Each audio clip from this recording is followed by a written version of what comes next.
বিসমিল্লাহির রহমানির রহিম। আসসালামু আলাইকুম। পার্ট 2 মেরাদিয়া বাজারে আমরা পার্ট 2 চলে আসলাম। এখন মেরাদিয়ার হাঁস মুরগির বাজারে, মেরাদিয়ার হাঁস মুরগির বাজারে দেখেন এখানে দেশি হাঁস, চীনা হাঁস, তারপর আপনার এখানে রাজহাঁস, সব হাঁস পাওয়া যায় এবং দেশি মুরগি প্রতি বুধবারে বসে। এই দেখেন টার্কি মুরগি বিক্রি হচ্ছে 500 টাকা কেজি, 500 টাকা কেজি চাচ্ছে এটা, ঠিক আছে। তো 400 টাকা 450 টাকা হইলে নেওয়া যাবে। এই যে দেশি হাঁস দেখেন, আপনারা যারা শহরে থাকেন তারা গ্রামের যদি একটু ফিল নিতে চান তাহলে মেরাদিয়া হাটে চলে আসবেন। এই যে মেরাদিয়া হাটের দেশি হাঁস, একেবারে অরিজিনাল দেশি হাঁস। আমরাও একটা হাঁস কিনবো, আপনাদের দেখাবো একটা হাঁস আমরাও কিনবো ইনশাল্লাহ।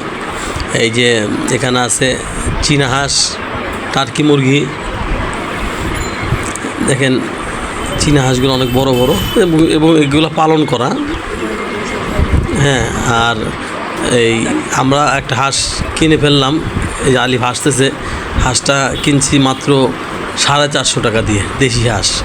তাই 450 টাকা দেশি হাঁস আমার মনে হয় অনেক ভালো, কারণ ঢাকায় তো ঢাকার মানে এটাও ঢাকা, মানে শহরের বাজারে মানে এক একটা হাঁস 700-800 টাকা করে নেয়।